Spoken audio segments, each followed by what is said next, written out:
Michigan Wolverines play Villanova later on tonight, Sweet 16.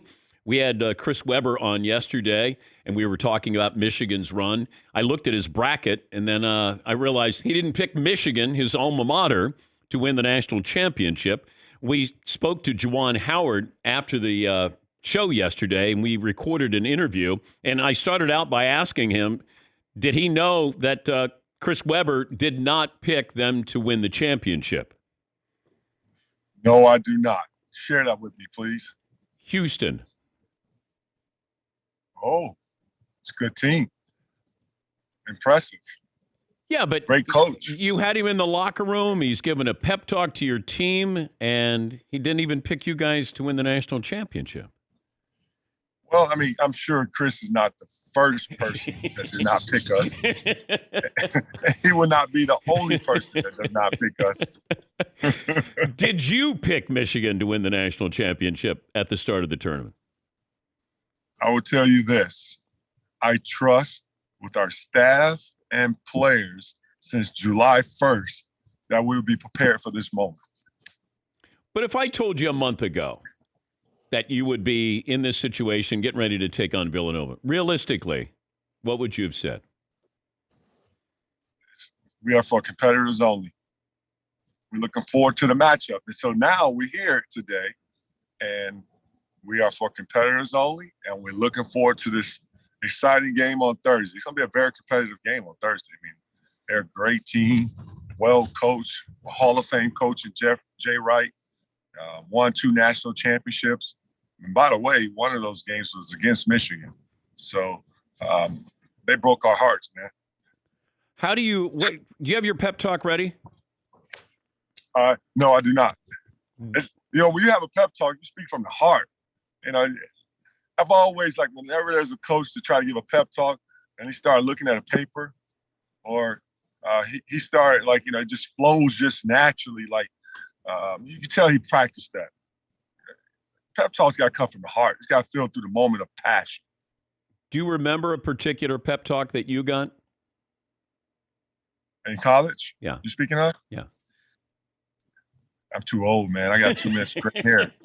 I can't recall. Did you ever get a pep talk in the NBA? Did a coach ever give pep talks? Oh, yeah. I think that's what I'm, speaking at, like some of those pep talks in the NBA from some coaches, and I'm not naming, but you can tell which ones were, authentic and real, and, the ones that was just, let's just get through the season, guys. It feels like you've had a roller coaster ride this year. How would you describe this season? Well, this season for all schools has been dealt with adversity. We dealt with adversity through first starting with injuries. Secondly, we had key guys that missed games because of COVID. We also dealt with adversity through my suspension. And now we're here. And that's just been a test of character throughout our group. We always talk about when we're a Michigan family, and when family go through things, families sometimes can either grow apart or get stronger. This family has truly have band together and gotten stronger. What did you do when you were suspended? Well, for me, I did a lot of reflecting on how I can improve as a person, as a player. Not player, as a coach. Sometimes you still think yourself as a player because you played in so many high-pressure games, competitive games, and pressure moments. And then with that, I did counseling and we'll continue to keep going through counseling once the season is over on how I can help grow this team and how I can be a better leader. And I think, during that time, I've learned a lot, grew, and I've gotten stronger while doing it during that 5-game absence. But did you recognize that guy when you, yourself, when you watched the video of that against Wisconsin? Well, reflecting back on that situation, it was a tough moment. It was a very painful moment.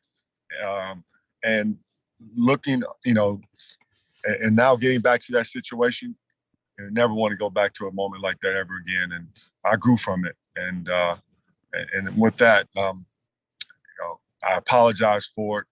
and now it's time to move on. Well, sometimes somebody needs a slap and somebody needs a hug, though, Juwan. I need a hug, Dan. Can you give me a hug? Okay, when you go up to the Tennessee kid, I mean, when did you know that he needed a hug after that loss? Well, Kennedy, very competitive young man, super talented. And as we're shaking, all the players' hands and coaches, I noticed where he had a tearful moment, and that was a time as a father, also as a coach, I felt he needed me, and I embraced him, try to give him some words of encouragement, and then just at the end of the day, just console him. And I'm sure my kids gonna have a moment like that someday, and it'll be nice for a coach to do the same for them too. Well, we talked to Chris Webber about the timeout that he called against North Carolina, and in the huddle, and he's emotional. I mean, those are teaching moments. He says, I'm still teaching people about it, and I'm the one that went through it. I mean, that you got to witness that firsthand. Yes, that was a very painful moment for the team, but also it was more painful for Chris. And I never forget, we're in the press conference, and Chris was blaming himself on our team's loss. And, I had to interrupt him during that moment and let him know that, as a team, I would win together, and as a team, we lose together. And there was never, a time where I thought that loss was, Chris's loss. And he was the reason why we lost that ball game. And it was nice to know that he has grown from it. He's also has helped others, just like how he helped Kennedy during that time. It just shows his level of where his heart is, and also his level of maturity.